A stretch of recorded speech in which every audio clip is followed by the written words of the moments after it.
बिस्मिल्लाहि वल्हम्दुलिल्लाहि अस्सलातु वस्सलामु अला रसूलिल्लाहि व अला आलिहि व अस्हाबिहि अजमाइन। अशहदु अल्ला इलाहा इल्लल्लाहु वहदहु ला शरीका लहु व अशहदु अन्ना मुहम्मदन अब्दुहु व रसूलुहु।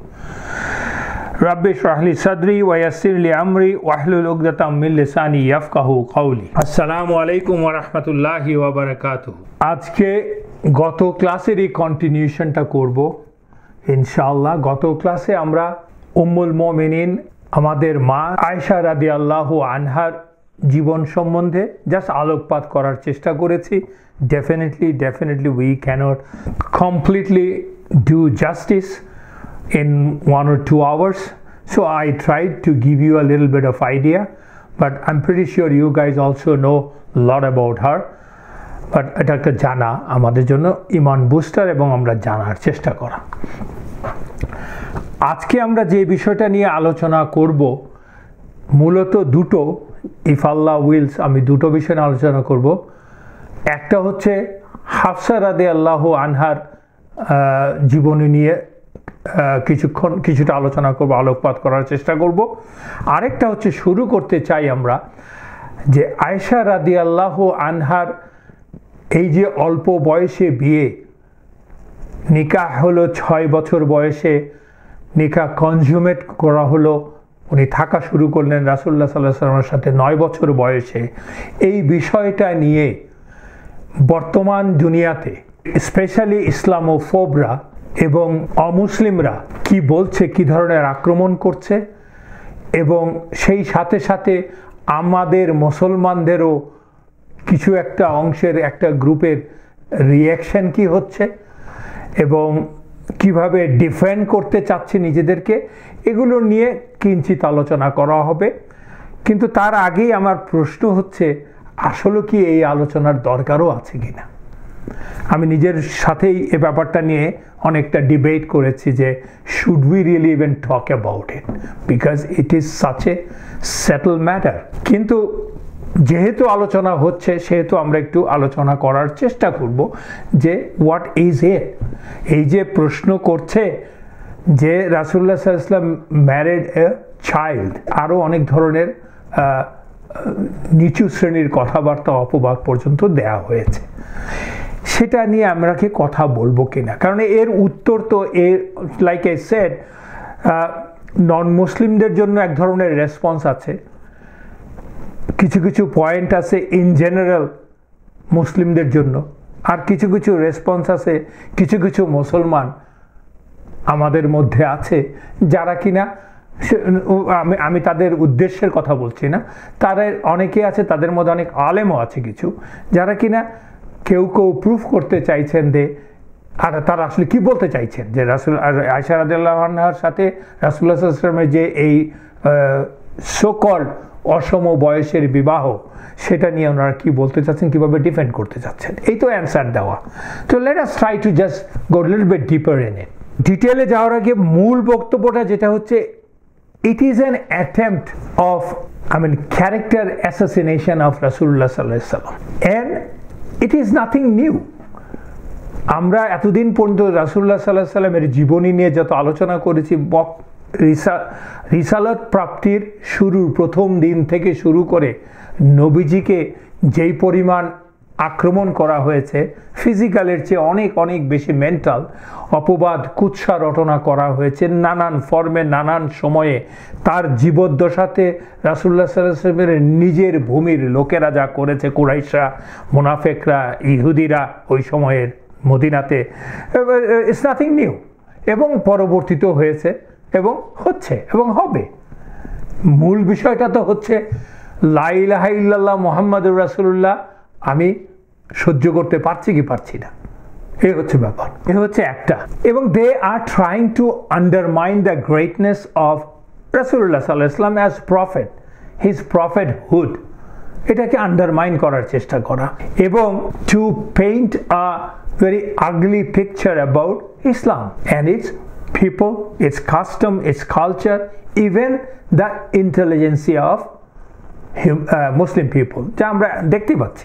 It's been going on for a century in a sense, in a different way, যে মুসলমান পুরুষদেরকে ভায়োলেন্ট, টাইরেন্ট এবং জিহাদি এবং যাকে বলে উগ্রবাদী, পরিবারেও টাইরেন্ট, এটা প্রমাণ করা, এবং মুসলিম মহিলাদেরকে নির্যাতিত, নিষ্পেষিত ক্লাস এবং লেস মেধার লোক, তাদেরকে আসলে মুক্ত করতে হবে আমাদেরকে। ইন দ্য নেম অফ মুক্ত করা মানে হচ্ছে মানে ইসলামের থেকে বের করে দেওয়া, ওদেরকে মুক্ত করতে হবে অ্যাজ ইফ ওরা নিজেরা মুক্ত আছে। Should we be troubled with the question? Up to an extent, of course. So let's try to understand what's going on. দেখেন, আয়েশা রাদিয়াল্লাহু আনহার বয়সের বিষয়টা ইসলামের 1450 বছরের অলমোস্ট 1350 বছরই কেউ কিন্তু কোনো কথা বলেনি। 1350 বছর, আরো বেশি হতে পারে। গত 50-60 বছরের ইতিহাস এটা মোটামুটি, যদি খুব বেশি টেনে নিয়ে যান হয়তো 100 বছর। You can research on that. গত 1350 বা 1300 বছর পর্যন্ত রাসূলুল্লাহ সাল্লাল্লাহু আলাইহি ওয়াসাল্লামের ক্যারেক্টার নিয়ে, রাসূলুল্লাহ সাল্লাল্লাহু আলাইহি ওয়াসাল্লামের পলিটিক্যাল নিয়ে, রাসূলুল্লাহ সাল্লাল্লাহু আলাইহি ওয়াসাল্লামের বিষয়ে, তার নেতৃত্বটা নিয়ে, তার নবুয়ত নিয়ে, কোরআনের অথেন্টিসিটি নিয়ে বিধর্মেরিয়া, ইসলামোফোবরা বা যাকে ওরিয়েন্টালিস্টরা শয়ে শয়ে পুস্তক রচনা করেছে বিভিন্ন ভাষায়, ইউরোপিয়ান সোসাইটিতে, এবং তাদের মধ্যে অনেক বিখ্যাত নামি দামি লোকও আছে। But nobody ever talked about the age of Aisha রাদিয়াল্লাহু আনহা। আমি বলছি ওদের কথা। আর ইসলামের ইতিহাসে তো কেউ কখনোই এই বিষয়টা নিয়ে সেই শুরু থেকে এই এখন পর্যন্ত কেউ কোনো এই বিষয়, এখন যারা বলছে তারা ওই ইসলামোফোবদেরকে বা ওরিয়েন্টালিস্টদেরকে ডিফেন্ড করার জন্য বলছে মুসলমানরা। এর এক পর্যন্ত কেউ কথা বলেনি, because that was the norm of the society of that time, not only of that time, নিকট অতীতেও এরকম ঘটনা এইটাই সমাজে ছিল। আমরা আস্তে আস্তে আলোচনা করার চেষ্টা করি। যেমন ধরেন, আমি আগেই বলেছি তখনকার সময় প্রধান শত্রু কুরাইশ, মুনাফিক এবং ইহুদিরা। রাসূলুল্লাহ সাল্লাল্লাহু আলাইহি ওয়াসাল্লামকে তো তারা অনেক কিছুই বলেছে, কিন্তু এমনকি আমরা গত ক্লাসে আলোচনা করেছি, আয়েশা রাদিয়াল্লাহু আনহার কে অ্যাডাল্টারির জন্য অপবাদ দিয়েছে, তাই না? ব্যভিচারের অপবাদ দিয়েছে, আউযুবিল্লাহ, যার জন্য কিনা আল্লাহ সুবহানাহু ওয়া তাআলা সূরাতুন নূরে প্রায় 16টি আয়াত নাজিল করেছেন তার ডিফেন্সে। আমরা গত ক্লাসে আলোচনা করি। কিন্তু তারপরেও তার এই অসম বয়সের বিবাহ, শিশু বিবাহ, অমুক তমুক, আউযুবিল্লাহ, এই বিষয়ে কিন্তু ওরা কখনো বলেনি। কেন বলেনি? কারণ এটা, if it was not a norm, but it was very common though, not only in the Arabian peninsula, throughout the world, throughout the societies. আমরা জানি যে, আপনি খেয়াল করে দেখেন, আপনারা বোঝেন, আমাদের জীবদশা, আমরাই বলি, আমাদের দাদিদের কত বয়সে বিয়ে হয়েছে, আমাদের অনেকের মাদের কত বছর বয়সে বিয়ে হয়েছে, এখনো বা কত বছর বয়সে বিয়ে হচ্ছে, একটু খেয়াল করে দেখেন। 11, 12, 13 বছর বয়সে আমাদের নানি দাদিদের বিয়ে হয়েছে, ভেরি কমন এই আমাদের বাংলাদেশে, বঙ্গদেশে, আর ওই আমেরিকার মতো দেশে আমরা আসছি আস্তে আস্তে। So nobody really cared about it. আর যাকে এই ভিকটিমটা বানানো হচ্ছে, আয়েশা রাদিয়াল্লাহু আনহা, তার ব্যাপারে তো তারা তার কথাই শুনছে না। What does she got to say? What she is saying about her and her conjugal life? Is it an early marriage to her? How she lived her life, or lived her conjugal life, how happy she was with Prophet sallallahu alaihi wasallam, that is her husband, and her love for Rasulullah sallallahu alaihi wasallam and his love for Aisha radiyallahu anha. এই বিষয়গুলি তারা কিন্তু কেউ আর তাদের এইসব কথাবার্তা বলার সময় বিবেচনায় আনছে না, as if those are non-existent. their own life, the life they lived, তাদের কথার মূল্য তাদের কাছে নাই, থাকবেই না, কারণ তারা তো বিশ্বাসই করে না। এবং her intellectual level, her level of scholarship, her actually contribution to her own society and Islam, and her engagement with people of her time, এগুলি কোনোটাই তারা নিচ্ছে না। যে বিষয়ে শয়ে শয়ে হাদিস আছে, তার নিজের মুখের বর্ণনায় আছে, আমরা গত ক্লাসে বলেছি, she narrated about more than 2200 হাদিস, এবং তার মধ্যে 148 or 70 আর মুতাওয়াতির হাদিস আমরা বলেছি, এবং তার একটা বড় সংখ্যক হাদিস আমরা পাই পারিবারিক জীবনের হাদিস, কিভাবে রাসূলুল্লাহ সাল্লাল্লাহু আলাইহি ওয়াসাল্লাম এন্ড আয়েশা রাদিয়াল্লাহু আনহা got along, live their life, অথচ সেগুলি কিন্তু তাদের কারো কানে নাই। এবং আয়েশা রাদিয়াল্লাহু আনহা তার বিবাহিত জীবন পরবর্তী মানে রাসূলুল্লাহ সাল্লাল্লাহু আলাইহি ওয়াসাল্লামের মৃত্যুর পরের জীবন, পুরো জীবনটাতে যে তিনি কতটা তৃপ্ত ছিলেন, তা নিয়ে তিনি কতটা সন্তুষ্ট এবং গর্বিত ছিলেন, সে বিষয় নিয়ে কোনো আলোচনায় আসে না।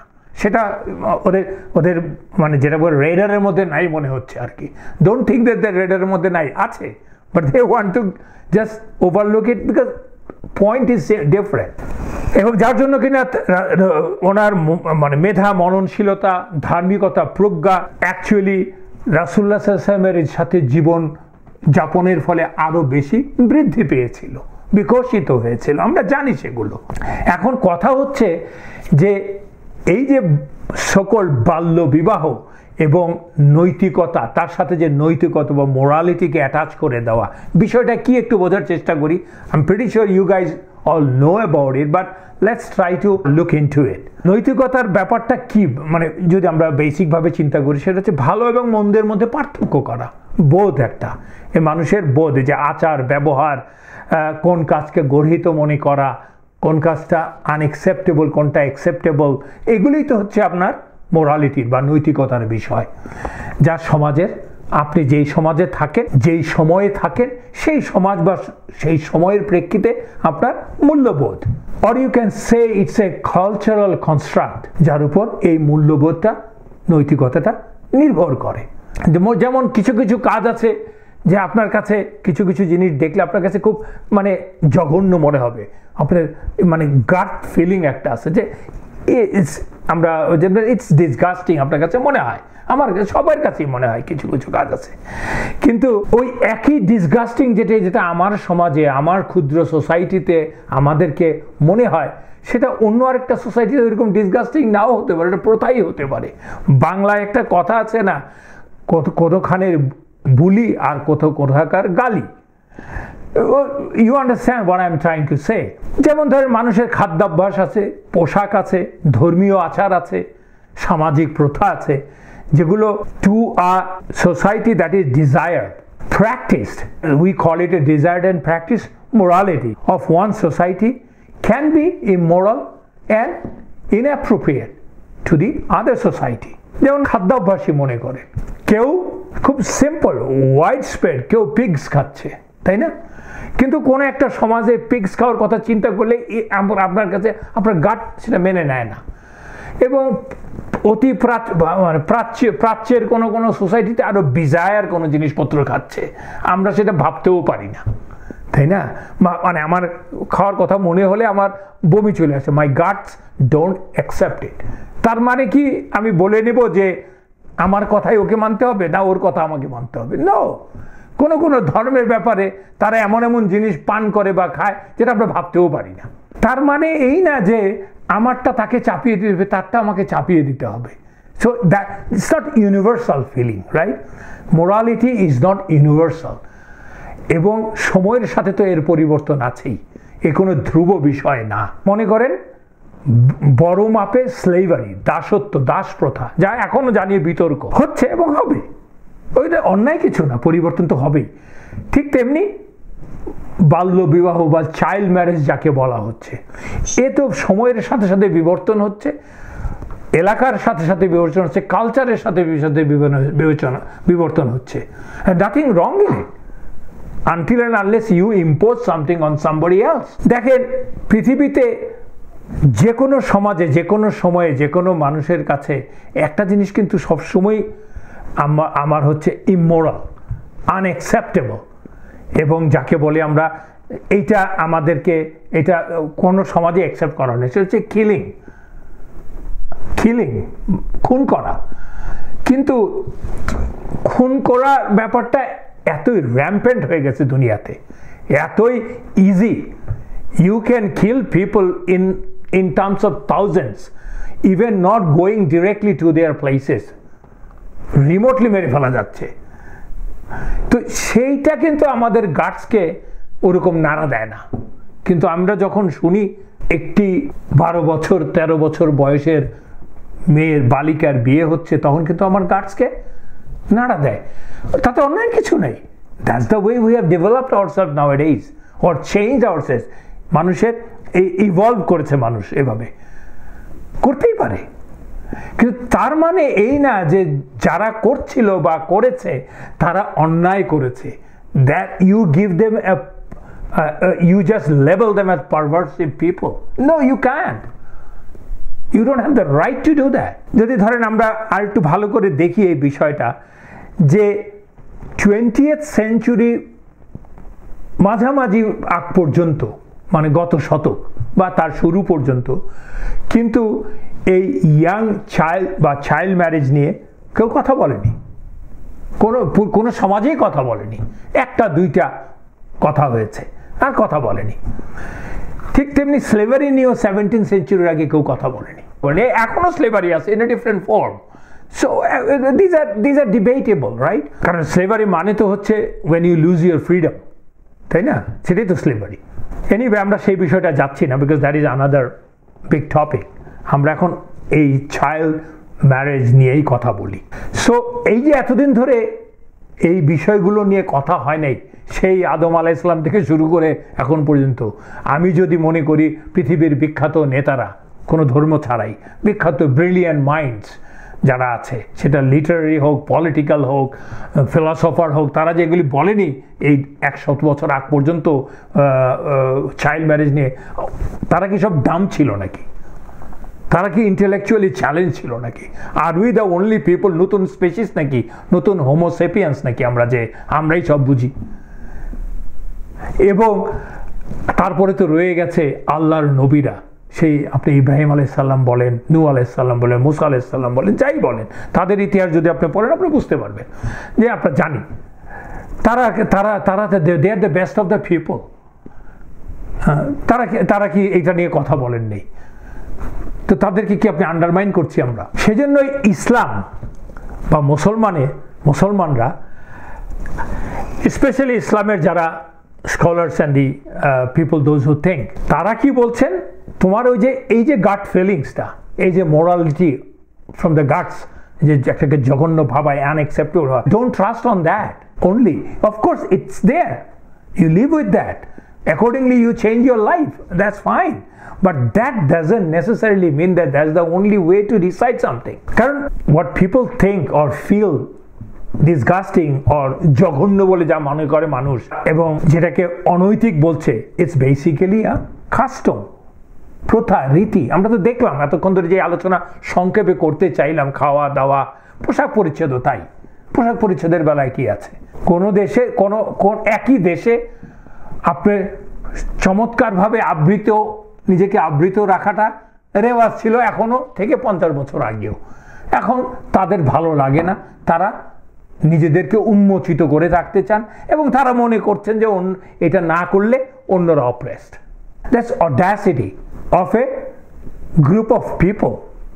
এন্ড আমরা যদি সেটার প্রতি মাথা নত করে ফেলি, it sounds like we are the losers. আমার তো করার দরকার, that doesn't mean I have to go and tell them your one is wrong. No no no no, that's your problem or your prerogatives. You can live your life like that. সেজন্য ইসলামের মূল মন্ত্রটা কি হচ্ছে? ইসলামের মূল মন্ত্র হচ্ছে, what Allah commands is right and what Allah forbids is wrong, categorically. There is no other choice as a Muslim, and those are absolute right and wrong, because Allah, the creator, knows which is right and which is wrong. And Allah কোরআনের মধ্যে সারাক্ষণ এটা right এটা রং বলেন নেই। যারা right বলার সে right বলেছেন, যারা রং বলার তার রং বলেছেন। আর বাকি সবগুলোই হচ্ছে কিন্তু সামাজিক প্রথা বা কালচার, রীতি, আচার, কাস্টমস যাকে আমরা বলি। তার থেকে সেই সব কাস্টমস এবং কালচার প্রসূত নৈতিকতা বা নৈতিক বোধ মানুষের, যাকে ইসলামের পরিভাষায় বলে উর্ফ। যে জন্য দুটো শব্দ আছে, মারুফ অ্যান্ড দ্য মুনকার, এবং সে অনুযায়ী আমাদের শরিয়া লিড করে, of course, but those are not absolute, কেবলমাত্র আল্লাহর নির্দেশ ছাড়া। কিন্তু প্রবলেমটা হয়ে গেছে মডার্ন ওয়ার্ল্ডে, সারা জীবনই হয়তো ছিল, এখনো আছে, মডার্ন ওয়ার্ল্ডে for couple of centuries the western people, western philosophy, I don't know what is Western custom and Western philosophy. Somebody has to explain me what is that. কথায় কথা আমরা শুনি আমাদের ওয়েস্টার্ন মূল্যবোধ, পাশ্চাত্যের মূল্যবোধটা কি সেটাই জানি না। What is their special মূল্যবোধ? But they have a political, economical, scientific development, social structure control করা, যে কোনো ভাবেই হোক, they have a upper hand over the societies for a century at least, if not more. এখন তারা মনে করছে যে আমি যেটাকে বলবো যে রাইট, দ্যাট ইজ ইউনিভার্সাল, সবাইকে মেনে নিতে হবে বা মেনে নেবে, বা তাদের মধ্যে সাধারণ লোকজন ভাবে এটাই তো স্বাভাবিক হওয়া উচিত, আর তা না হলে অন্য যারা করে না সেটাকে রেকটিফাই করতে, যেমন ডেমোক্রেসি, যেমন নারী সমাজের মুক্তি দেওয়া, কিভাবে সে ড্রেস করতে হবে। আমি আপনাকে আগেই বলেছি যে এই সোসাইটিতে যা আমরা অনুকরণ করছি, একটা বিজনেস মিটিংয়ে যে যদি আপনি বসেন, যেখানে যে 10 জন লোক থাকে, 5 জন নারী 5 জন পুরুষ যদি থাকে, 10 জন পুরুষ ফর্মাল বিজনেস মিটিংয়ে ব্ল্যাক স্যুট পরে বসে আছেন, 10 জন মহিলাও হয়তো ব্ল্যাক স্যুট পরে বসে আছেন, কিন্তু তাদের অনেকেই তার কোটের নিচের পার্টটুকু যে স্কার্ট পরে বসেছেন তা উপরে উঠছে, and that is the custom. I'm not saying that what they are doing I should go and tell them you don't do that. No, but do I have to accept it?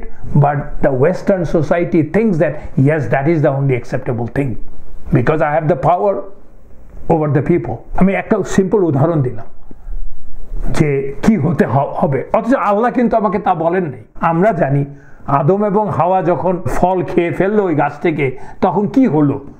কোরআনেরই বাণী, তখন তারা একে অন্যের কাছে উন্মুক্ত হয়ে গেলেন, তাদের পোশাক, যেই পোশাকটাই হোক, কুদরতি পোশাক, সেটা সরে গেল। That was one of the humiliation of Adam and Hawa, so that is humiliation and Islam preserves that. Anyways, আমরা হয়তো অন্যদিকে চলে যাচ্ছিলাম। এবং যারা যেই সমস্ত মহিলারা অবগুণ্ঠিত বা অবগুণ্ঠিত বলবো না, ভাষার শব্দটা হয়তো আরও বেশি কনজারভেটিভ হয়ে গেছে, যারা নিজেদেরকে শালীনতা বা তাদের কালচার, তাদের রিলিজনের যে পোশাক পরে, তাদেরকে মনে করে অপ্রেস করা হচ্ছে, আমাকে মুক্ত করতে হবে বলা হচ্ছে। সাধারণ মানুষ কিন্তু ওয়েস্টার্ন সোসাইটি ওটা ভেবে নেয় সত্যি, কিন্তু যারা প্ল্যান করছে তারা কিন্তু সেজন্য করছে না। They have different idea, they want to subjugate people, subjugate society, subjugate nations. আফগানিস্তানের খবর দেখেন, নারী মুক্তি করতে গিয়েছিল, এখন পর্যন্ত সেই জিনিস নিয়ে ঝুলাচ্ছে, যেখান থেকে বিতাড়িত হয়ে আসার পরেও সেই একই কথা বলছে, নারী মুক্তি হচ্ছে ওখানে দরকার। আরে ভাই, 20 বছরে আপনি কি নারী মুক্তিটা করেছেন? কত নারী শিশুকে আপনি হত্যা করেছেন, ধর্ষণ করেছেন ইন দ্য নেম অফ নারী মুক্তি? Absolutely nonsense. You don't understand the society. Anyways, so এই সোসাইটি কি করছে? They are taking their own customs and trying to universalize that and impose it on other people, and some of us is falling into that. আপনার কাস্টমকে, আপনার মূল্যবোধকে rectify করা আমার দায়িত্ব না, কিন্তু আপনি এসে আমার উপরে আপনার কালচার চাপিয়ে দেবেন, that's not acceptable. এই হচ্ছে বক্তব্যটা। সো মুসলমানরা কি বলছে? আমাদের বক্তব্য কি? যে custom is important, definitely custom is important. আমারও কাস্টম আছে, আমার কাস্টম আছে, প্রত্যেক, আমরা আগেই বললাম সবারই কাস্টমস আছে, নৈতিকতা, মূল্যবোধ সবই আছে, কিন্তু আমার নৈতিকতা এবং মূল্যবোধ মূলত rooted into the commandment of Allah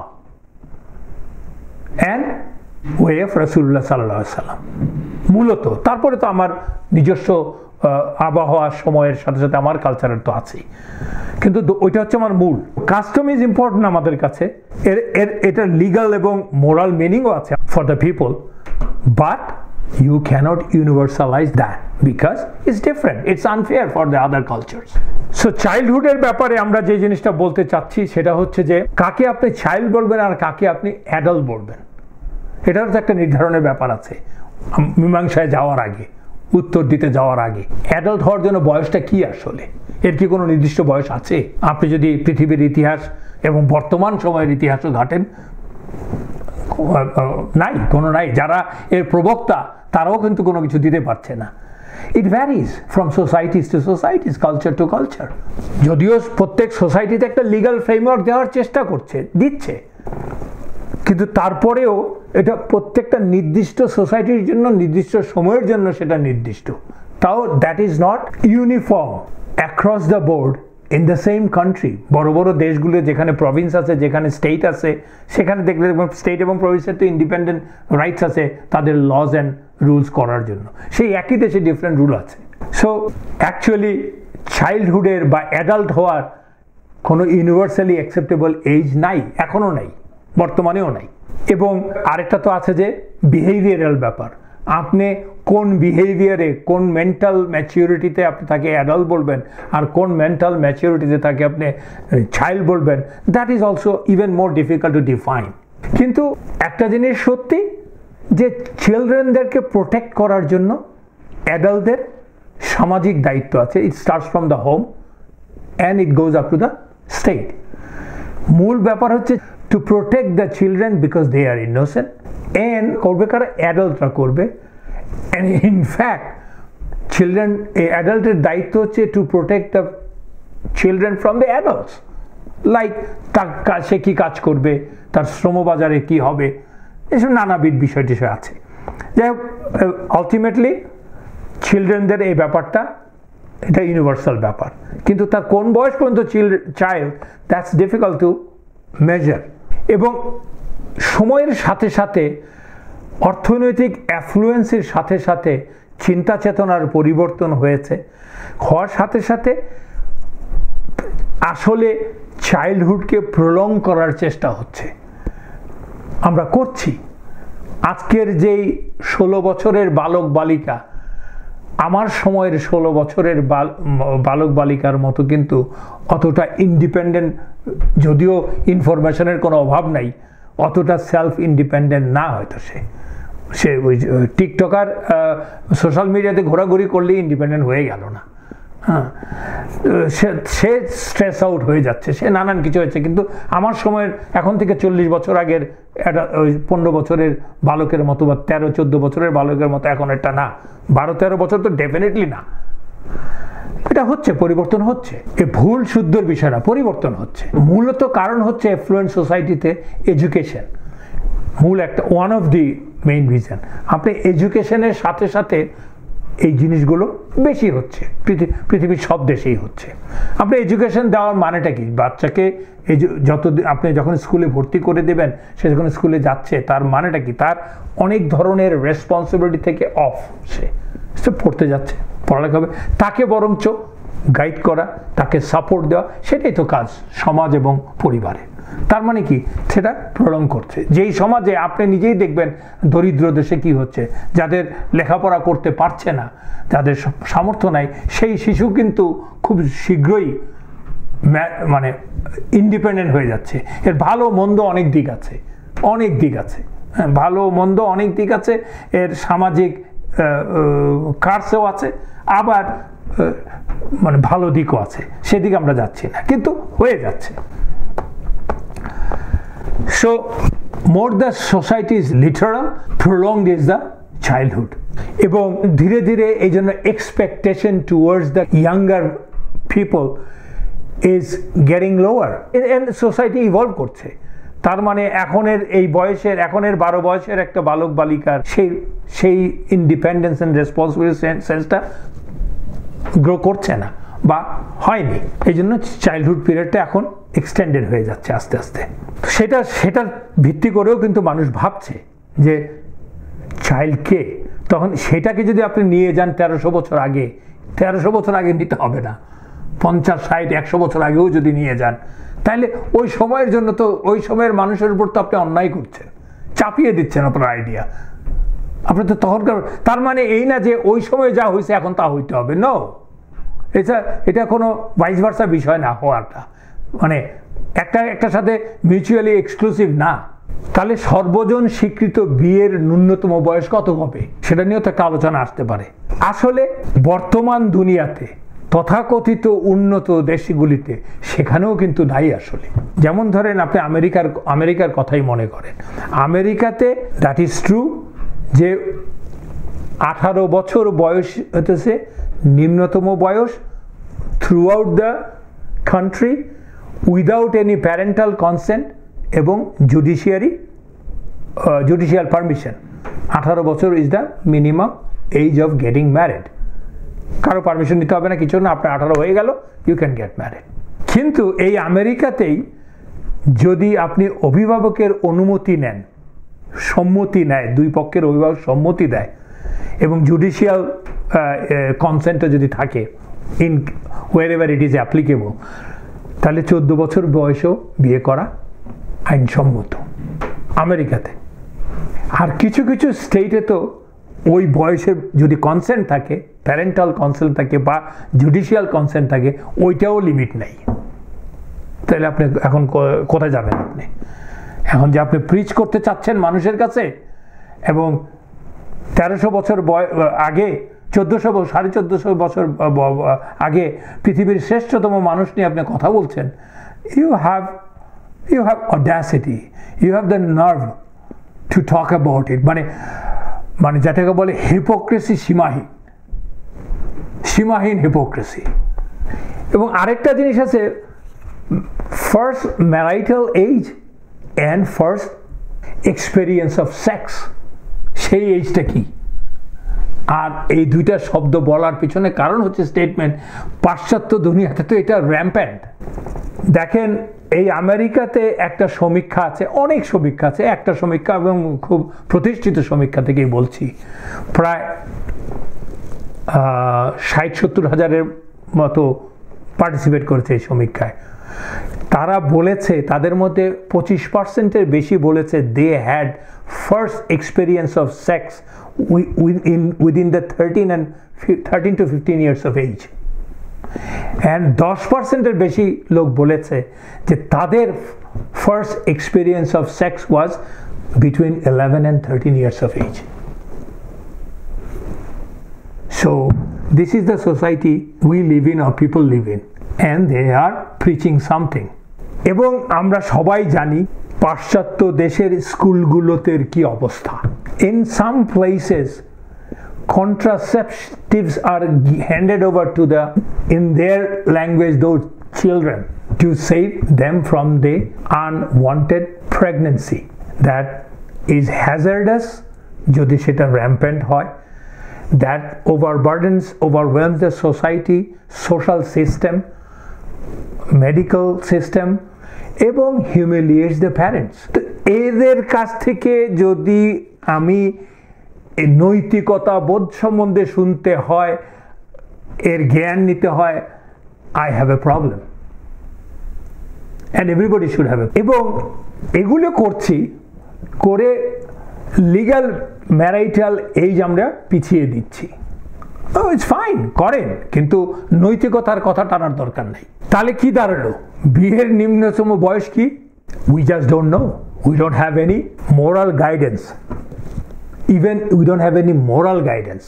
I mean, I'm not saying we, this society, especially the Western world.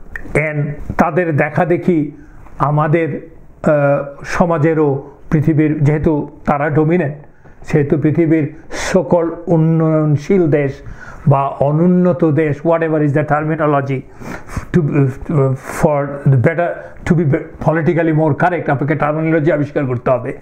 তো সেই সব দেশের সোসাইটিতে যারা নিজেদেরকে প্রগতিশীল, মুক্তমনা বলে দাবি করেন, তাদের কাছেও তো প্রশ্ন যে নৈতিকতার বিষয়টা কোথায় এখানটায়? Forget about the age limit. So we have all different opinions and laws in the matter of minimum age for first marriage and sex in this world. So আমাকে প্রশ্ন করতে হচ্ছে, I mean, does the modern society have a moral footing to ask these questions or to blame somebody else?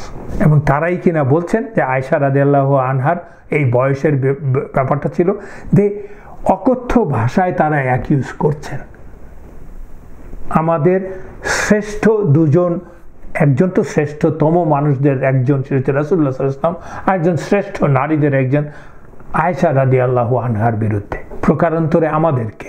কিন্তু আল্লাহ কোরআনে কি বলেছেন about the adulthood সম্বন্ধে কি বলেছেন আমরা একটু বোঝার চেষ্টা করি।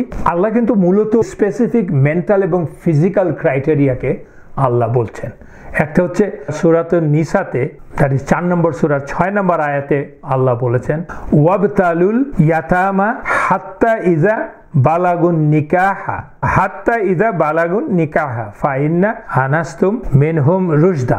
আল্লাহ বলছেন এন্ড টেস্ট, পরীক্ষা করে দেখো the orphan in their abilities until they reach বালাগুন নিকাহ, দ্যাট ইজ ম্যারেজেবল এজ। তারপরে যে তুমি যে মনে করো যে they have the sound judgement, release their property to them. এটা হচ্ছে একটি আয়াত। আরেকটি আয়াতে দেখেন, সেটা হচ্ছে সূরাতুল আনামের 152 নম্বর আয়াত। আল্লাহ বলছেন ওয়ালা তাকরাবু মালাল ইয়াতীমি ইল্লা বিল্লাতি হিয়া আহসানু হাত্তা ইয়াবলুগা আশুদ্দাহু, এবং ডু নট অ্যাপ্রোচ, কাছেও যেও না, to the orphan's property except in a way that is best until he reaches maturity. বালাগু আশুদ্ধ, ম্যাচিওর হবে যখন। এর ভিত্তি করে রাসূলুল্লাহ সাল্লাল্লাহু আলাইহি ওয়াসাল্লামের হাদিস এবং ওই সময়ের উপর ভিত্তি করে আলেমদের অ্যানালাইসিস হচ্ছে যে এই ম্যাচিউরিটি এবং এই both mental and physical maturity, it depends on, ইসলামে যা বলে এবং এ যাবৎকালে বাই অ্যান্ড লার্জ অ্যাকসেপ্টেড হচ্ছে যে কেউ যদি মেয়েদের বেলায় তারও যদি first menstruation is the sign of her becoming বালেগ,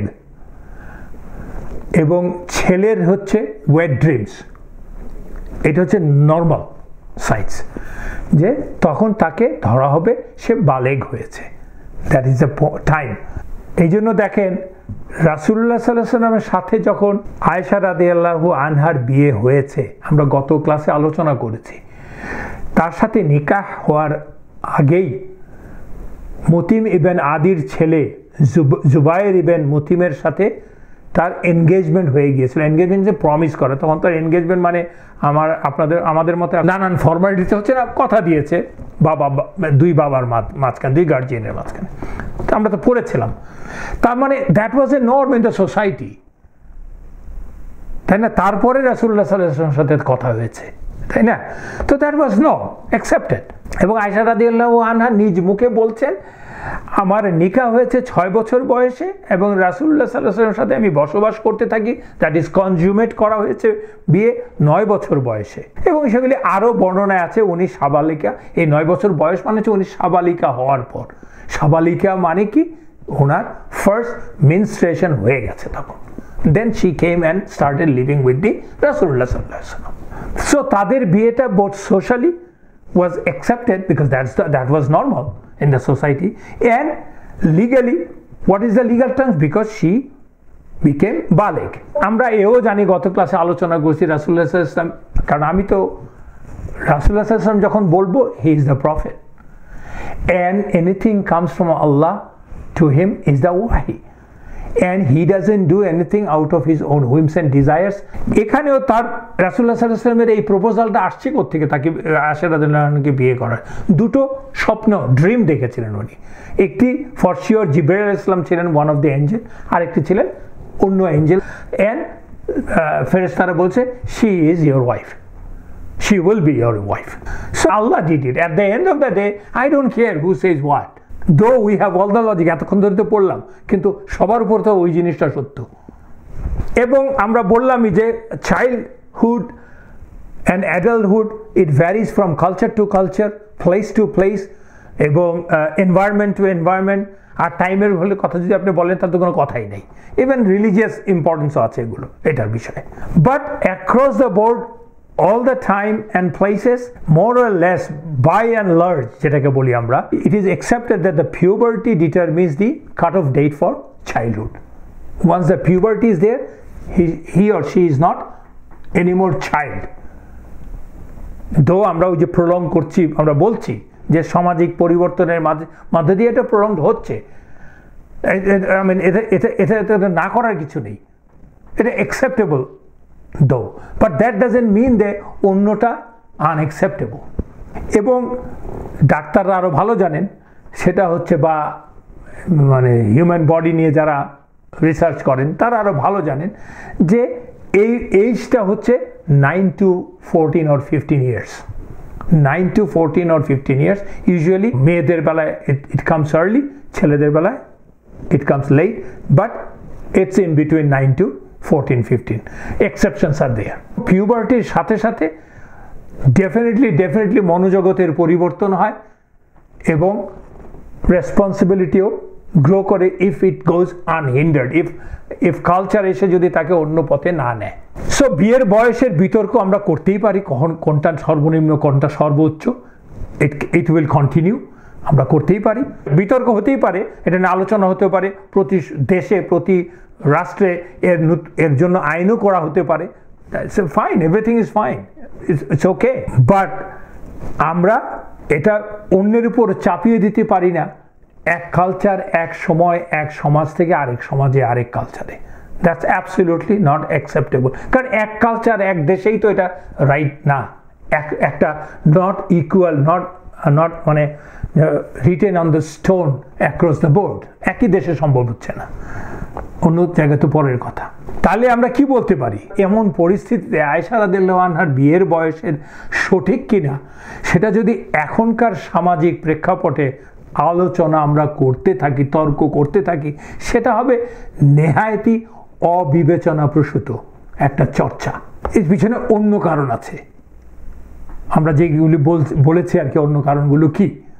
এখনকার প্রেক্ষাপটে বিয়ের সর্বনিম্ন বা গ্রহণযোগ্য বয়স ভিন্ন তো হতেই পারে, আমরা তো বললামই, because there is nothing universal about that. তাহলে আমরা যদি একে সাম আপ করতে চাই, যারা ইসলামোফোব তারা এই কাজটা কেন করছে আমরা একটু আগেই বলেছি, তো এটাকে একটা ইন এ নাটসেল যদি বলি, রাসূলুল্লাহ সাল্লাল্লাহু আলাইহি ওয়াসাল্লামকে অবমাননা করা, তার মর্যাদায় কালিমা দেওয়ার প্রচেষ্টা, আমাদের নেতা এবং নবীর অমর্যাদা যদি করা হয় তাহলে তার ধর্মকে অমর্যাদা করা হলো এবং সকল মুসলমানকে বিশেষভাবে চিহ্নিত করা হলো, নারী পুরুষকে, পুরুষদেরকে টাইরেন্ট, নারীদেরকে অবদমিত, নিষ্পেষিত, নিগৃহীত, অ্যাজ ইফ তাদের নারীরা নিগৃহীত নয়।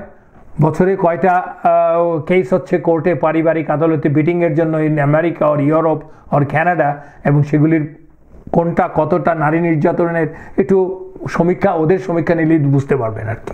আরেকটা হচ্ছে আয়েশা রাদিয়াল্লাহু আনহার ইন্টেলেকচুয়াল ক্যাপাবিলিটিকে প্রশ্ন করা, বিকজ উনি তো অবদমিত অ্যাকর্ডিং টু দেম, এবং তাকে যদি ইন্টেলেকচুয়াল ক্যাপাবিলিটি নিয়ে আমরা প্রশ্ন করতে পারে তারা, তাহলে কি হবে?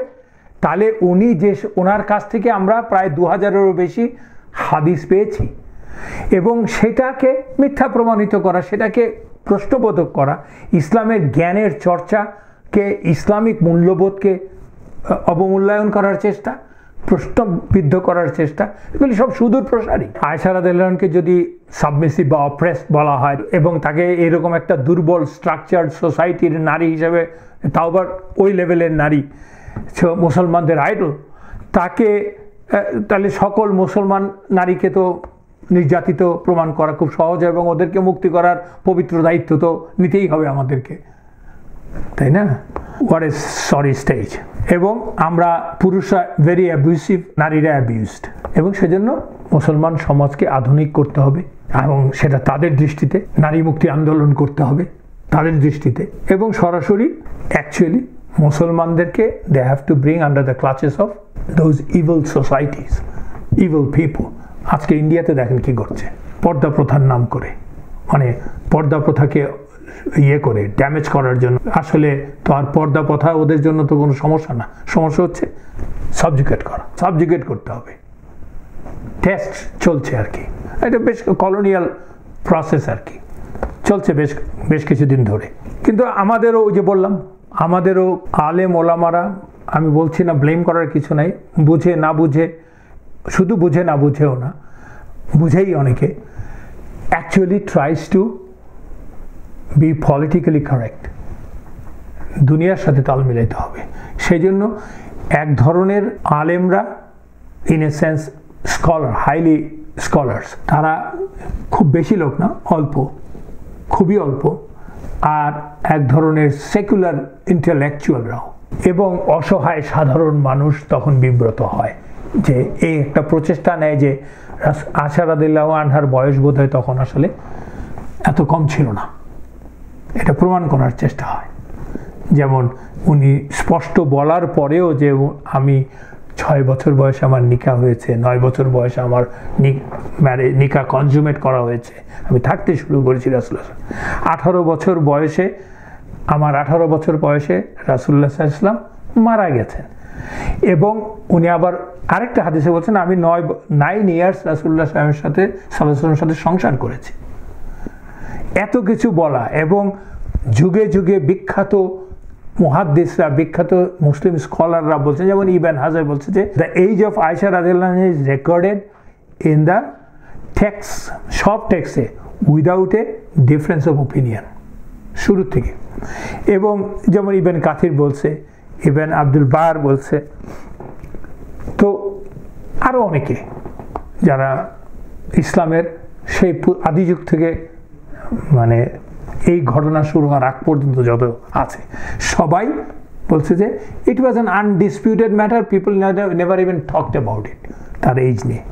এবং ওই আয়েশা রাদিয়াল্লাহু আনহা যা বলছে সেটাই correct, because who is more truthful than হার। কিন্তু ওই বললাম যে কিছু লোক ইসলামের যে 1300 বছরের ইতিহাস, তার যে ইসলামিক কর্পাস এবং Islamic literature, Islamic law, legislation, হাদিস, তার অথেন্টিসিটি নিয়ে প্রশ্ন হয়ে তুলে ফেলছে ওনারা। ওই একটা জিনিস প্রমাণ করতে যে আয়েশা রাদিয়াল্লাহু আনহা বোধ হয় 18 বছর, ম্যাজিক্যাল 16-18 বছর বয়সে ছিলেন তখন, তার নিয়ে তার টার্সিয়ারি কিছু হাদিস, তার তাবেইনদের কিছু উল্লেখ নিয়ে এসে প্রমাণ করার চেষ্টা। ফাতিমা রাদিয়াল্লাহু আনহার বয়স দিয়ে, তার বড় বোন আসমা রাদিয়াল্লাহু আনহার বয়স দিয়ে, তাদের জন্ম দিয়ে এটাকে মিলানোর চেষ্টা করা হয়েছে, which is basically going against the well establish মোতাওয়াতির ন্যারেশনের এগেনস্টে যাওয়া আর কি।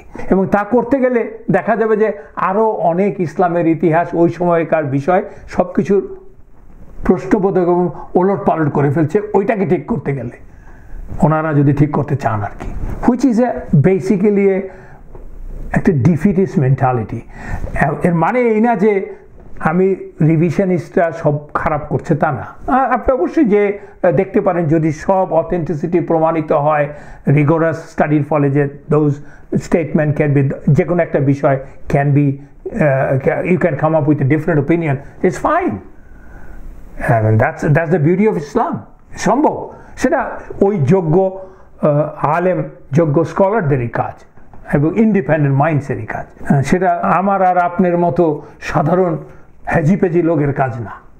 সো পলিটিক্যাল কারেক্ট হওয়ার জন্য এবং পাশ্চাত্য চাপের কাছে, যেহেতু তারা সব বিষয়ে বিজ্ঞান টিজ্ঞানের বিষয়ে উন্নত, তারা কন্ট্রোল করছে পৃথিবী, they must be right. That's not the mentality.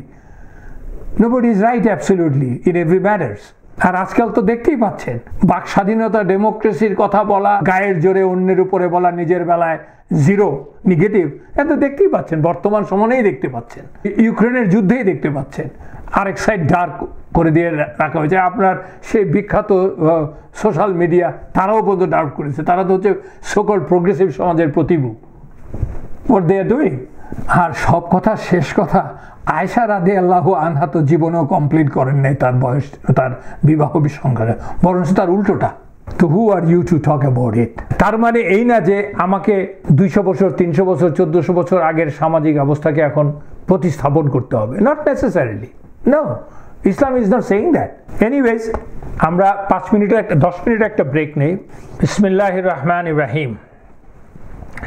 আমরা এখন আলোচনা করব ইনশাআল্লাহ রাসূলুল্লাহ সাল্লাল্লাহু আলাইহি ওয়াসাল্লামের চতুর্থ স্ত্রী হাফসা রাদিয়াল্লাহু আনহা বিষয়ে। হাফসা রাদিয়াল্লাহু আনহা was a literate woman at that time when even most of the Arab men were illiterate. She was one of the rare literate women, and we know she is the daughter of Umar ibn al-Khattab radiyallahu anhu, the second Khalifa of Islam, one of the closest Sahaba of Rasulullah sallallahu alaihi wasallam, and we know who is Umar radiyallahu anhu. Hafsa radiyallahu anha basically developed herself by her own. She involved herself, engrossed herself in learning in all different kinds of branches of knowledge. All different branches of knowledge ওনার যথেষ্ট দক্ষতা ছিল, and she devoted herself in the study. এবং উনি মক্কা থেকে মদিনায় migrate করেছেন। Migrate করার সময় হাফসা রাদিয়াল্লাহু একটা নিজের উদ্যোগে she made a special arrangement to memorize the verses of Quran. আসতো যখন শুনতেন সাথে সাথে উনি মেমোরাইজ করতেন। Eventually she became Hafid al-Quran. She was known for her knowledge.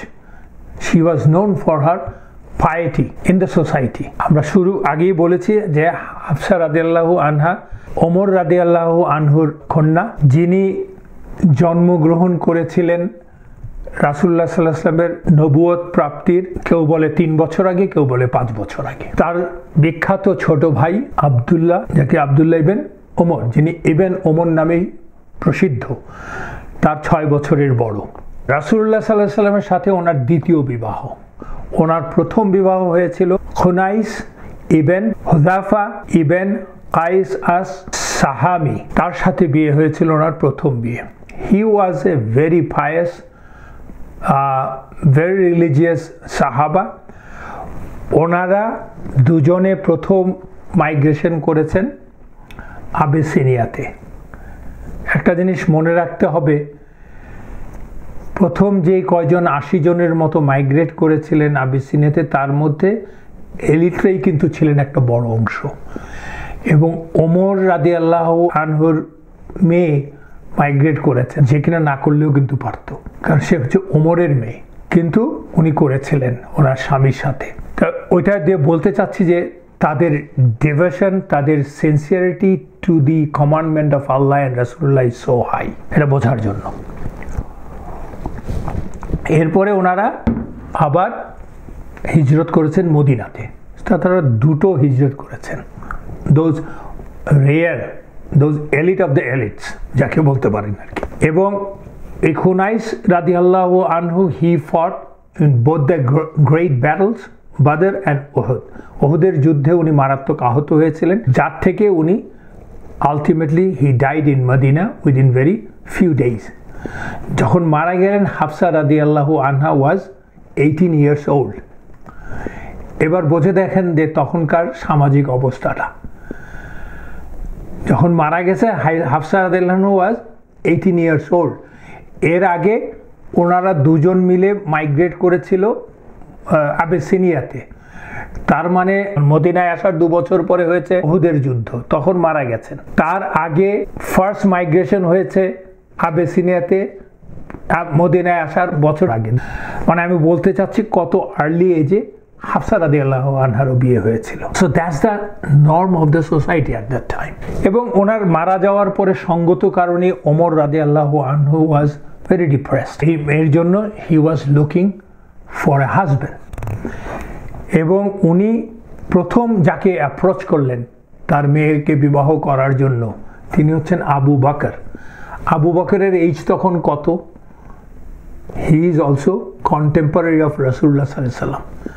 রাসূলুল্লাহ সাল্লাল্লাহু আলাইহি ওয়াসাল্লামের বয়স যদি ওই সময়ে উহুদের যুদ্ধের পরে অ্যারাউন্ড 55 or 54 হয়ে থাকে, তাহলে সেও 2 বছরের ছোট, 52 or 53।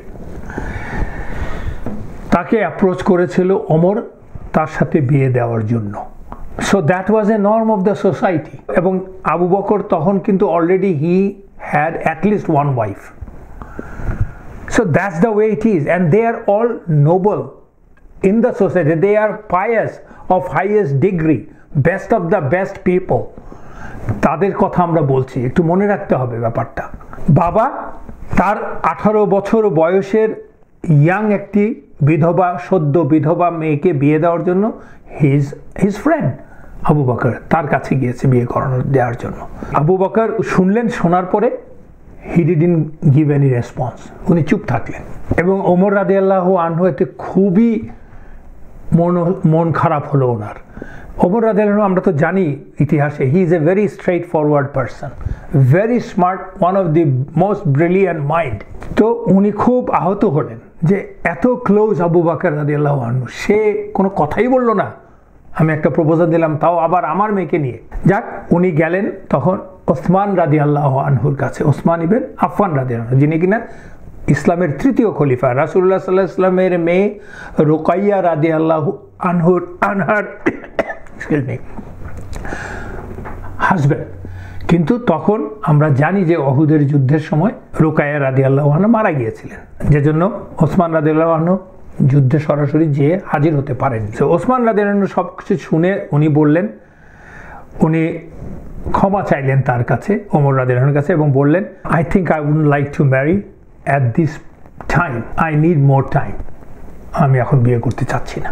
তখন ওমর রাদিয়াল্লাহু আনহু মানে মনটা আরও খারাপ হয়ে গেল, বাট অ্যাটলিস্ট আবু বকরের রাদিয়াল্লাহু আনহুর কাছ থেকে একেবারে কোনো উত্তরই দিল না, তার চেয়ে তো বেটার সে একটা লজিক দেখে যে সে এখন বিয়ে করতে চাচ্ছে না। তো এটা নিয়ে ওনার খুব মন খারাপ। এরপর উনি আলটিমেটলি রাসূলুল্লাহ সাল্লাল্লাহু আলাইহি ওয়াসাল্লামের কাছে গেলেন কথা বলতে, যে কী ঘটলো ওনার জন্য আর কি। মেয়ের কথা বললেন, যে বললেন আবু বকর এবং ওসমান রাদিয়াল্লাহু আনহুর কথা বললেন যে ওরা আমাকে এই উত্তর দিয়েছে, which it really hurt me, I didn't expect that.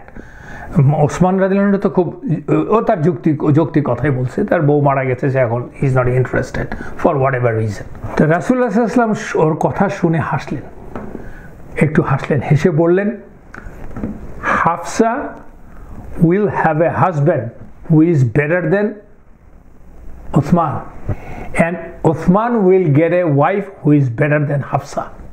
বুখারীতে আছে এই বর্ণনা, মানে হাফসা এমন একজন হাজব্যান্ড পাবে, ডোন্ট ওয়ারি, যে ওসমানের চেয়ে অনেক বেটার, আর ওসমানও এমন একজন ওয়াইফ পাবে যে হাফসার চেয়ে বেটার রাদিয়াল্লাহু আনহা। এবং তারপরে রাসূলুল্লাহ সাল্লাল্লাহু আলাইহি ওয়াসাল্লাম প্রপোজ করলেন ওমরের কাছে হাফসা রাদিয়াল্লাহু আনহাকে বিয়ে করার জন্য, এবং বিয়ে করলেন। আর ওসমান রাদিয়াল্লাহু আনহুর কাছে আমরা জানি সেই বিখ্যাত ঘটনা যে রাসূলুল্লাহ সাল্লাল্লাহু আলাইহি ওয়াসাল্লাম তার আরেক কন্যা কুলসুম রাদিয়াল্লাহু আনহাকে বিবাহ দিলেন।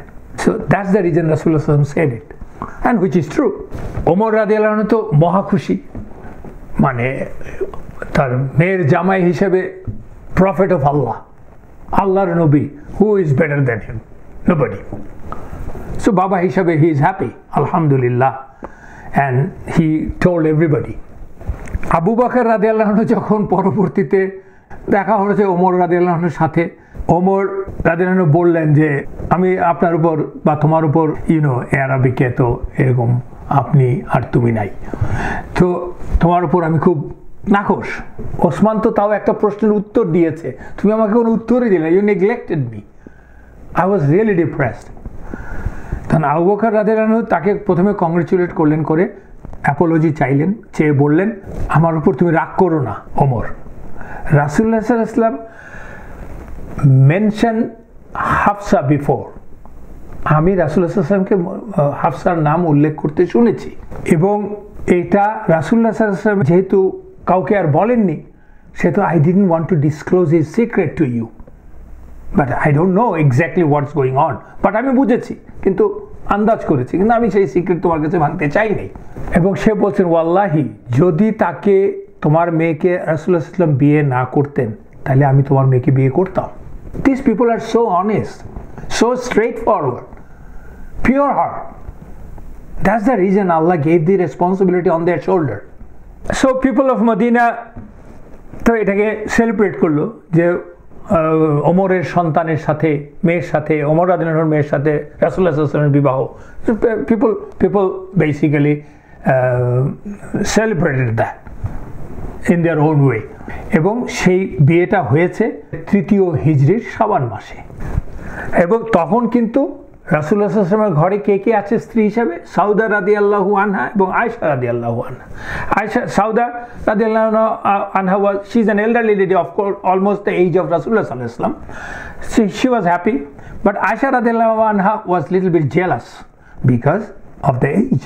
She was close to her age, so she was little bit jealous, competitor যাকে বলে আর কি। মানে উনি কিন্তু নিজেই বলেছেন she didn't really যেটাকে বলে উৎফুল্ল হয়ে ওঠেননি আর কি উনি, বাট অ্যাকসেপ্টেড ইট অফকোর্স। আরও কিছু ঘটনা, দু একটা ঘটনার কথা আমরা বলি। পিতা তার সন্তানকে কতটা প্রোটেকশনে রাখতে চায়, তার ব্যাপারে কতটা উদ্বিগ্ন, এবং সেই পিতাটি হচ্ছেন ওমর রাদিয়াল্লাহু আনহু, আর সেই সন্তানের হাজবেন্ড হচ্ছে রাসূলুল্লাহ সাল্লাল্লাহু আলাইহি ওয়াসাল্লাম, the safest most honourable person. তারপরেও পিতা তো পিতাই, কারণ ওমর রাদিয়াল্লাহু আনহু খুব ভালো করেই জানতেন যে রাসূলুল্লাহ সাল্লাল্লাহু আলাইহি ওয়াসাল্লাম লাভড আয়েশা রাদিয়াল্লাহু আনহা more than any other wives of him. সেজন্য উনি মাঝে মাঝে ওনার মেয়েকে বলতেন, তুমি কিন্তু নিজেকে আয়েশার মতো ভেবো না, তুমি আয়েশা না, তোমার বাবাও ওর বাবা না। মানে খুব স্টেটমেন্টটা খুব ক্লিয়ার, কারণ রাসূলুল্লাহ সাল্লাল্লাহু আলাইহি ওয়াসাল্লাম বলেছেন তাই, যে Ayesha is the most beloved and Abu Bakr radiyallahu anhu is the most beloved of man, তার বন্ধু। উনি বলেছেন যদি আমার খালিল নেওয়ার উপায় থাকতো একজনকে, তাহলে I would have taken Abu Bakr as my Khalil. So সেটাই ওমর রাদিয়াল্লাহু আনহু বলতেন ওনার মেয়েকে, so be careful, don't try to take any advantage, সোজা হিসাব, or compete with her because you can't beat her. Hafsa রাদিয়াল্লাহু আনহা was like her father, straight on the face বলে দিতেন। Tough situation গেছে between Rasulullah sallallahu alaihi wasallam and Hafsa radiyallahu anha, very tough situation. At one point in time কোন রিওয়ায়াতে উনি divorce দিয়ে দিয়েছিলেন first time, কোন রিওয়ায়াতে উনি ডিভোর্স দিতে চাচ্ছিলেন, নট দ্য ফাইনাল ডিভোর্স। এবং ওমর রাদিয়াল্লাহু আনহু একসময় ওনাকে হাফসাকে এসে বলেছিলেন to be very careful that you shouldn't be deceived by the one who has been motivated by her beauty and for her love of Prophet sallallahu alaihi wasallam. She can get away doing stuffs that you cannot. বাবা মেয়েকে বলছেন, তার কার সম্বন্ধে বলছেন? রাসূলুল্লাহ সাল্লাল্লাহু আলাইহি ওয়াসাল্লামের conjugal life সম্বন্ধে বলছেন। কোন লোকটি বলছেন? ওমর।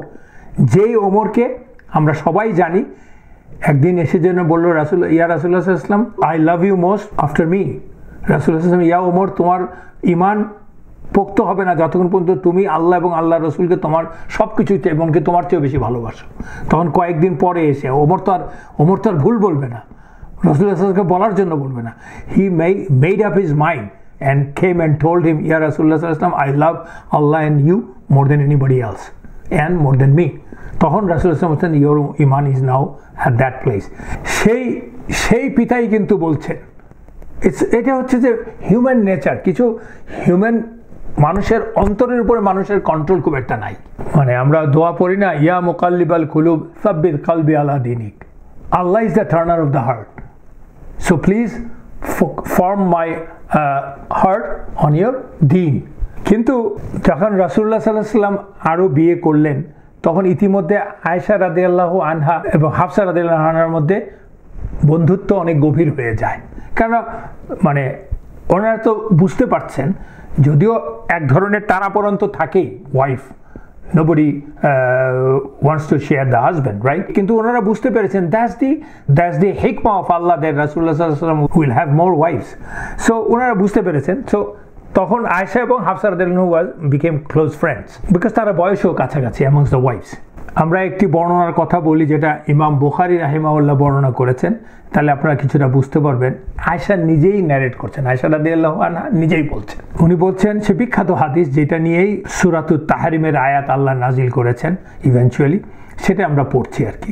সেই হাদিসটা হচ্ছে, সেই বর্ণনা হচ্ছে, আয়েশা রাদিয়াল্লাহু আনহা বলছেন আল্লাহর রাসূল সাল্লাল্লাহু আলাইহি সাল্লাম মধু খেতে ভালোবাসতেন এবং উনি মধু খেতেন, এবং উনি মধু খেতে জায়নাব বিনত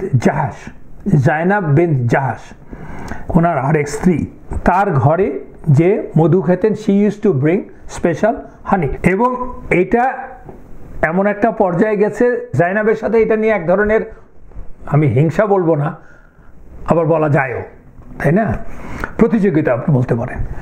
তো এই জন্য তিনি বলছেন, so Hafsa and I agreed secretly that if he comes to either of us, যখন আসবে আমাদের যে কোনো একজনের কাছে বা ঘরে যখন আসবে, তখন আমাদের একজন বলবো, it seems you have eaten মাগাফির। মাগাফির হচ্ছে ওই মাগাফিরাও এক ধরনের মধু, বাট যেটা থেকে একটু গন্ধটা একটু প্রকট আর কি, ব্যাড স্মেলের মতো। তো আমরা এটা বলবো, যার ঘরেই আসুক আমরা বলবো যে ইট সিম যে আপনি মাগাফির খেয়ে এসছেন, কারণ ওরা তো জানে যে উনি জাইনাব রাদিয়াল্লাহু আনহার ঘর থেকেই মধু খেয়ে আসছেন, কারণ আমি আপনার গায়ের থেকে মাগাফিরের গন্ধ পাচ্ছি। রাসূলুল্লাহ সাল্লাল্লাহু আলাইহি ওয়াসাল্লামকে বলা হলো, তো বলা হলে রাসূলুল্লাহ সাল্লাল্লাহু আলাইহি ওয়াসাল্লাম উত্তরে বললেন, নো, কিন্তু আমি তো মধু খাচ্ছিলাম জাইনাবের ঘরে, এর থেকে এরকম গন্ধ বের হয়, I shall never take it again, আমি আর এটা কখনোই খাবো না। মানে এটা মানে রীতিমতো ওথ করা আর কি, প্রতিজ্ঞা করলো আমি আর কখনোই খাবো না। And I have taken an oath, উনি নিজেই বলছে I have taken an oath, এটা বুখারীতে আসছে আর কি। মানে ব্যাপারটা হচ্ছে ব্যাড স্মেল আসলে রাসূলুল্লাহ সাল্লাল্লাহু আলাইহি ওয়াসাল্লামের মুখ থেকে, তখন এটা উনি একটু এম্বারাস হবে, তখন ওই হানি খেতে জাইনাব বিনতে জাহাসের ঘরে যাবে না, সে হয়তো তার কাছ থেকে একটু অপ্রিয় হবে, এই হিংসাটা আর কি। আর ওনারা জানেন যে রাসূলুল্লাহ সাল্লাল্লাহু আলাইহি ওয়াসাল্লাম এই ব্যাড স্মেল, ব্যাড ব্রেথ, মানে শ্বাস প্রশ্বাসে বাজে গন্ধ রাসূলুল্লাহ সাল্লাল্লাহু আলাইহি ওয়াসাল্লাম খুব ডিসলাইক করতেন, এবং তিনি খুব এম্বারাস হতেন এর জন্য, এবং কারণ তার কাছে ওয়াহি আসে, এই জন্য উনি প্রতি নামাজের সময়ও কিন্তু উনি মিসওয়াক করতেন আমরা জানি। সো এটা জেনেই ওনারা করছেন। তখন কিন্তু আল্লাহ সুবহানাহু ওয়া তাআলা সূরাতুত তাহরিমে আল্লাহ বলছেন, আউযুবিল্লাহি মিনাশ শাইতানির বিসমিল্লাহির রহমানির রহিম, ইয়া আইয়ুহান নাবিয়্যু লিমা তুহাররিমু মা আহাল্লাল্লাহু লাকা তাবতাগি মারদাতা আজওয়াজিকা ওয়াল্লাহু গফুরুর রহিম। আল্লাহ বলছেন, ইয়া আইয়ুহান নবী, ও প্রফেট, তুমি কেন আল্লাহ যা হালাল করেছে তোমার জন্য সেটাকে তুমি হারাম করছো। তাবতাগি মানে সিকিং, মানে চাওয়ার জন্য, কি মারদাতা মানে প্লেজার অফ আজওয়াজিকা, তোমার স্ত্রীর সন্তুষ্টির জন্য তুমি কেন এটা করছো। অ্যান্ড আল্লাহ ইজ ফরগিভিং ওয়াল্লাহু গফুরুর রহিম, Allah is forgiving and merciful. পরের আয়াতেই বলছেন আল্লাহ 2 নম্বর আয়াতে, ক্বাদ ফারাদাল্লাহু লাকুম তাহিল্লাতা আইমানিকুম ওয়াল্লাহু মাওলাকুম ওয়া হুয়াল আলিয়ুল হাকিম। এবং আল্লাহ অলরেডি অর্ডেন করেছেন, নিশ্চয়ই যে তোমরা যে শপথ, তোমাদের শপথে মুক্তির বিধান আল্লাহ দিয়ে দিয়েছেন। Allah has already ordained you for you the Muslims the dissolution of your oaths, and ওয়াল্লাহু মাওলাকুম, আল্লাহ হচ্ছে তোমাদের মাওলা, প্রোটেক্টর, ওয়া হুয়া আলিউল হাকিম, and Allah is the most knowing and most wise, সর্বজ্ঞ, প্রজ্ঞাবান। এই ঘটনার প্রেক্ষিতে এটা নাযিল হয়েছে। রাসূলুল্লাহ সাল্লাল্লাহু আলাইহি ওয়াসাল্লামকে আল্লাহ বলে দিয়েছেন, তুমি why do you do that, to get the pleasure of your or approval of your wives, তোমার জন্য আল্লাহ মধু খাওয়া হালাল করেছেন, তুমি এটাকে হারাম করছো কেন, মানে ওই যে ওত নিয়েছে।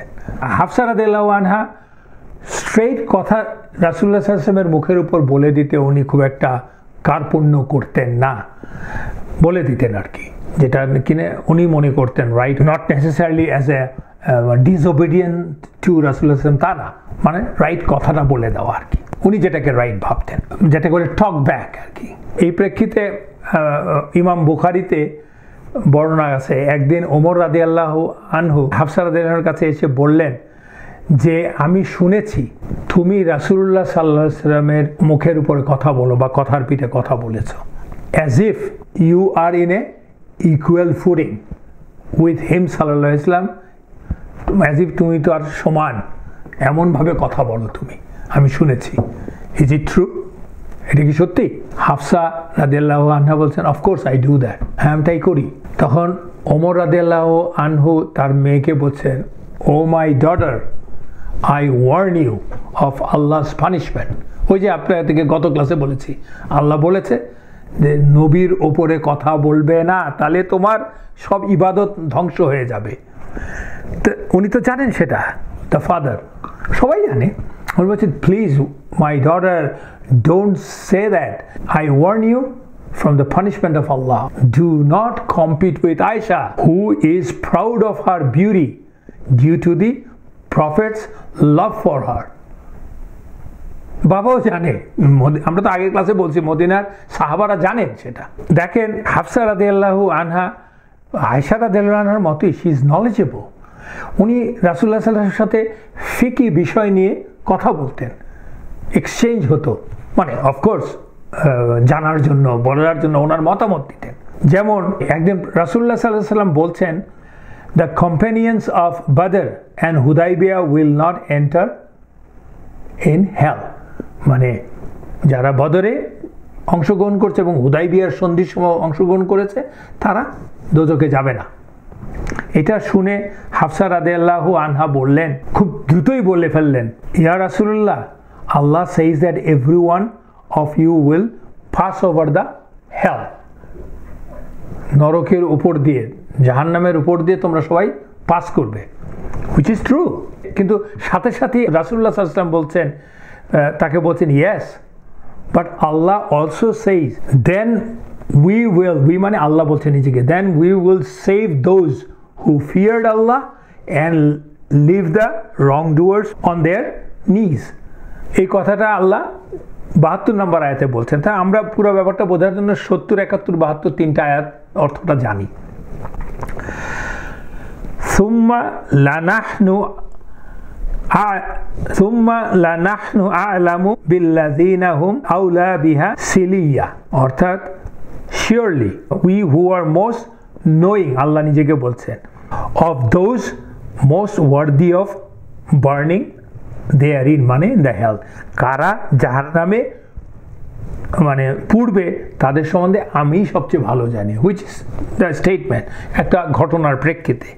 তারপরের আয়াতটাই হচ্ছে ওয়াইন মিনকুম ইল্লা ওয়ারিদুহা কানা আলা রাব্বিকা হাতমান মাকদিয়া, and there is none of you except he will come to it, মানে এমন কেউ নাই যারা কিনা ওই যে আগের আয়াতে বলছে জাহান্নাম আছে, দগ্ধীভূত হবে, সেটা ক্রস না করবে, এমন কেউ নাই, এটা সে সবাই ক্রস করবে। এবং আল্লাহ বলছেন এটি তোমার রবের চূড়ান্ত সিদ্ধান্ত। এই যে আয়াতটা পড়লাম, আল্লাহ যে বলছে যে সবাই এটার উপর দিয়ে অতিক্রম করবে, সেই কথাটাই কিন্তু হাফসা রাদিয়াল্লাহু আনহা বলছেন রাসূলুল্লাহ সাল্লাল্লাহু আলাইহি ওয়াসাল্লামকে, oh prophet of Allah, Allah says that everyone of you will pass over it. এই যে এটা আল্লাহ বলছেন এখানটায় যে ওয়াইন মিনকুম ইল্লা ওয়ারিদুহা, রাসূলুল্লাহ সাল্লাল্লাহু আলাইহি ওয়াসাল্লাম উত্তর দিচ্ছেন পরবর্তী আয়াতে, যেহেতু এটাই হচ্ছে রাসূলুল্লাহ সাল্লাল্লাহু আলাইহি ওয়াসাল্লামের সুপিরিয়রিটি ওভার আদার্স। উনি উত্তরে বলে দিচ্ছেন, ওনাকে সূত্র দিচ্ছেন, কিন্তু সূত্র দেওয়ার জন্য মধ্যে কিন্তু কোনো রকমের ধমক বা অন্য কোনো কিছু নেই, জাস্ট উনি বলে দিলেন তুমি তো আল্লাহর কথা বলছো, আল্লাহ আসলে কি বলছে। সুম্মা নুনাজ্জিল্লাযীনা তাকাও ওয়া নাযারু যালিমিনা ফিহা জিসিয়া, আল্লাহ বলছেন যে then we will save those who feared Allah and leave the wrongdoers within it on their knees, মানে তারপর আমি তাদেরকে মুক্তি দেব বা তাদেরকে ফ্রি করে দেব যারা তাকওয়া অবলম্বন করেছে, আল্লাহকে ভয় করেছে, আর জালিমদেরকে আমি সেখানে রেখে দেব নতজানু অবস্থায়। রাসূলুল্লাহ সাল্লাল্লাহু আলাইহি ওয়াসাল্লাম সেই উত্তরটা দিয়েছেন যে but Allah also সেইজ in the same Surah, then we will save those who feared Allah and leave the wrongdoers within it on their knees। মানে কথাটা আমরা বললাম ইটস বিখ্যাত, এটা সবাই জানে, এটা এসছে বুখারীতে এসছে এই বিষয়টা। আয়েশা রাদিয়াল্লাহু আনহার মতোই হাফসা রাদিয়াল্লাহু আনহা তার নলেজ, ইন্টেলেকচুয়াল ব্যাপার, মানে যেটাকে বলে আসল প্রশ্নটা, কঠিন প্রশ্নটা করার মতো তার ম্যাচিউরিটি, প্রজ্ঞা ছিল, though she was very young women. ওই যে বললাম শি ওয়াজ অলমোস্ট ডিভোর্স, রাসূলুল্লাহ সাল্লাল্লাহু আলাইহি ওয়াসাল্লাম তাকে প্রায় ডিভোর্স করে দিচ্ছিলেন বা করে দিয়েছিলেন, প্রথম যেটাকে বলে ফাইনাল ডিভোর্স না, প্রথম তালাক যেটাকে বলে। এই ব্যাপারটাই কিন্তু ঘটেছিল এই মধু খাওয়ার ঘটনাটা নিয়েই, কিন্তু যেটার জন্য ওমর রাদিয়াল্লাহু তার মেয়েকে সাবধান করে দিয়েছিলেন যে ইউ আর নট আয়েশা। তখন জিবরাইল আলাইহিস সালাম এসে রাসূলুল্লাহ সাল্লাল্লাহু আলাইহি ওয়াসাল্লামকে বললেন take Hafsa back because she is keeping fasts and observing prayers in the last parts of the night and she is going to be your wife in Jannah. And Rasulullah sallallahu alaihi wasallam took her back. এবং এই ব্যাপারে সূরাতুল তাহরিমে 3 আর 4 নম্বর আয়াতে আল্লাহ বলছেন, আর যখন নবী তার এক স্ত্রীকে গোপনে একটি কথা বলেছিল, অতঃপর যখন সেই স্ত্রী অন্যকে তা জানিয়ে দিল এবং আল্লাহ তার নবীর কাছে এটি প্রকাশ করে দিলেন। ওই যে যখন একজন ওয়াইফ তাকে বলল যে আপনার মুখ থেকে গন্ধ বেরোচ্ছে, তখন আরেকজন, দুইজনের একজনের ঘরে তো গিয়েছেন উনি, জাইনাব রাদিয়াল্লাহু আনহার ঘর থেকে মাগাফির তো উনি খান নেই, আসলে মধু খেয়ে আসছেন। তখন একজন তো বলল, জিজ্ঞেস করলো যে আপনি কি দুর্গন্ধ বেরোচ্ছে আপনার মুখ থেকে, আপনি কি মাগাফির খেয়ে আসছেন? সেটা আরেকজন স্ত্রী তো আর জানে না। সেটাই আল্লাহ বলছে যে যখন নবী তার এক স্ত্রীকে গোপনে একটি কথা বল, তখন তো ওই ঘরে তো বলে দিল যে আমি তো জাইনাবের ঘর থেকে মধু খেয়ে এসেছি, তুমি কি বলছো এই কথা। এটা ঘটেছিল আয়েশা রাদিয়াল্লাহু আনহার সাথে। পরে উনি হাফসার কাছে, হাফসা রাদিয়াল্লাহু আনহার ঘরে যখন গেলেন, তখন অতঃপর যখন সে অন্যকে তা জানিয়ে দিল, আল্লাহ তার কাছে এটি প্রকাশ করে দিলেন। আল্লাহ বলে দিলেন যে একজন যে আরেকজনের কাছে বলে দিয়েছে। তখন নবী কিছুটা তার স্ত্রীকে অবহিত করলো আর কিছুটা এড়িয়ে গেল। যখন সে তাকে বিষয়টি জানালো, তখন সে বলল, আপনাকে এ সংবাদ দিল কে? সে বলল, মহাজ্ঞানী সর্বজ্ঞ আল্লাহ আমাকে তা জানিয়েছেন। কালা নাব্বাআনি, আমাকে জানিয়েছেন, নাব্বা আনিল আলিমুল খাবির, যিনি সব বিষয় জানেন, সেই আমাকে জানিয়েছে। পরবর্তীতে আল্লাহ বলছে, ইফ ইউ টু, মানে ওই স্ত্রীদের দুই স্ত্রীকে বলছেন, repent to Allah, it is best for you because your hearts have deviated. আর তোমরা যদি তার বিরুদ্ধে পরস্পরকে সাহায্য করো, তবে আল্লাহই তার অভিভাবক। তোমরা যদি একে অন্যকে এভাবে তার বিরুদ্ধে লাগিয়ে দাও, মানে রাসূলুল্লাহ সাল্লাল্লাহু আলাইহি ওয়াসাল্লামের বিরুদ্ধে, তাইলে আল্লাহই তার অভিভাবক। এবং জিব্রাইল এবং বিলিভার্স, মুমিনরাও আল্লাহ তাকে প্রোটেক্ট করবে। জিব্রিল এবং রাইচাস এবং দ্য বিলিভার হইলেই চলবে না, তার মধ্যে যারা আবার রাইচাস মানে হায়ার লেভেল, তারা এবং এঞ্জেলরা, ফেরেশতারাও তার সাহায্যকারী। আল্লাহ কিন্তু আসলে স্টার্ন ওয়ার্নিং দিয়ে দিয়েছেন এই হাফসা রাদিয়াল্লাহু আনহাকে এবং আয়েশা রাদিয়াল্লাহু আনহাকে এই কাজের জন্য। কাজটা কিন্তু খুব বেশি, মানে আপনি যদি দেখেন কাজটা এমন কোনো মানে বিরাট কোনো সমস্যা না, কিন্তু they have done it is against রাসূলুল্লাহ সাল্লাল্লাহু আলাইহি ওয়াসাল্লাম। একটা তো deception, that's wrong, and it is against the prophet of Allah. এবং তারা কারা? উম্মাহাতুল মুমিনিন, দে আর রাইচাস। আমরা হাফসা রাদিয়াল্লাহু আনহার সম্বন্ধে কি পড়লাম, আয়েশা রাদিয়াল্লাহু আনহার সম্বন্ধে কি জানি? They are top, best of the ladies, in fact human being, right? They can fall. এই অন্তরের বিষয়টা সবসময় কন্ট্রোলে থাকে না, এবং সেটা কন্ট্রোল করতে যাওয়াটাই তো হচ্ছে ওই ট্রায়াল থেকে অতিক্রম করা। এনিওয়েজ, হাফসা রাদিয়াল্লাহু আনহা এটা রিয়েলাইজ করলেন ইভেনচুয়ালি, এবং তাছাড়া রাসূলুল্লাহ সাল্লাল্লাহু আলাইহি ওয়াসাল্লাম তো তাকে ক্ষমা করে দিলেন। রাসূলুল্লাহ সাল্লাল্লাহু আলাইহি ওয়াসাল্লামের মৃত্যুর পর আমরা হাফসা রাদিয়াল্লাহু আনহুর মর্যাদার কথা বলছি।